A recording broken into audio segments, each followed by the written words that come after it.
संयुक्त राष्ट्र सुरक्षा परिषद यानी कि यूएनएससी में भारत को स्थायी सदस्य बनाए जाने के पक्ष में कई वर्षों से माहौल बनता रहा है। हर बार अमेरिका, रूस, ब्रिटेन और फ्रांस भारत की स्थायी सदस्यता का समर्थन करते हैं, मगर चीन अड़ंगा लगा देता है। इस बार भी अमेरिका समेत यूएनएससी के अन्य सदस्य देशों ने भारत को स्थायी सदस्य बनाए जाने का प्रस्ताव पेश किया है, लेकिन चीन इसके विरोध में है। यूएनएससी में स्थायी सदस्यता की ऐसी कौन सी शर्त है जिससे सिर्फ एक देश के विरोध करने पर भारत को इसमें जगह नहीं मिल पा रही है? यदि चीन हमेशा भारत का विरोध यूं ही करता रहा तो क्या अपना देश कभी भी यूएनएससी का सदस्य नहीं बन पाएगा? क्यों नहीं मिल पा रही है स्थायी सदस्यता? यह विडंबना है कि यूएनएससी के 5 स्थायी सदस्यों अमेरिका, रूस, फ्रांस, ब्रिटेन और चीन में से 4 देश भारत के समर्थन में है। बावजूद भारत को यूएनएससी का स्थायी सदस्य नहीं बनाया जा रहा। सिर्फ चीन भारत के विरोध में है। यूएनएससी के प्रत्येक सदस्य को वीटो पावर प्राप्त है। इसके तहत यदि कोई एक देश किसी प्रस्ताव का विरोध कर दे तो वो यूएनएससी में पास नहीं हो सकता।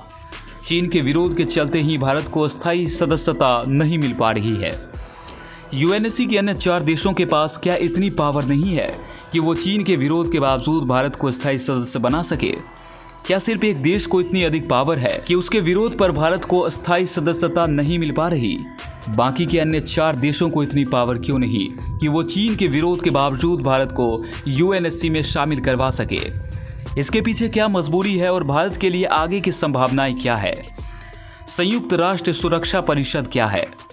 संयुक्त राष्ट्र सुरक्षा परिषद का स्थायी सदस्य होने के लिए अनिवार्य शर्तों को जानने से पहले यह समझ ले कि यूएनएससी है क्या और इसके गठन की जरूरत कब और क्यों पड़ी। दरअसल द्वितीय विश्व युद्ध के बाद दुनिया भर में शांति और सुरक्षा कायम करने के मकसद से इस परिषद का गठन वर्ष 1945 में संयुक्त राष्ट्र चार्टर द्वारा किया गया। द्वितीय विश्व युद्ध 1939 से 1945 तक चला था। दुनिया के सर्वाधिक प्रभावशाली 5 देशों को इसका स्थायी सदस्य बनाया गया।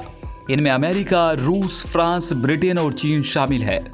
इसके अतिरिक्त 10 अन्य देशों को रोटेशन के तौर पर 2-2 वर्षों के लिए अस्थायी सदस्यता दी जाती रही है। इसका मुख्यालय न्यूयॉर्क में है। यूएनएससी का निर्णय सभी मामलों में अनिवार्य है।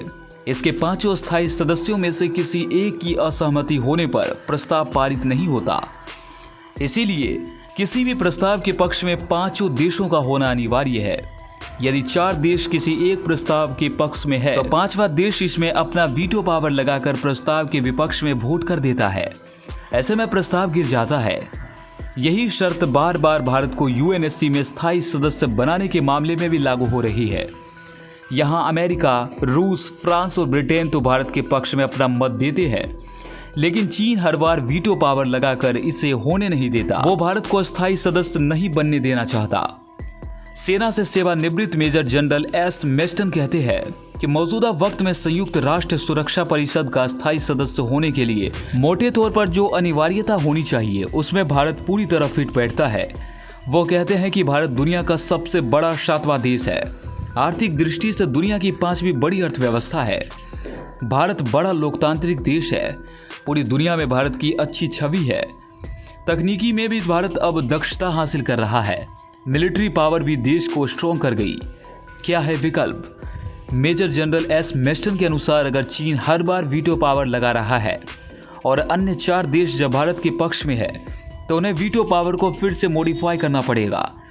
अगर 2 से अधिक देश किसी प्रस्ताव के पक्ष में हो तो वहां वीटो पावर नहीं लगनी चाहिए। दूसरा यह कि इसके लिए यूनाइटेड नेशंस जनरल असेंबली में प्रस्ताव लाया जाना चाहिए, जिसमें वोटिंग में 2/3 बहुमत से फैसला किया जाए, तब भारत को स्थायी सदस्य बनाया जा सकता है।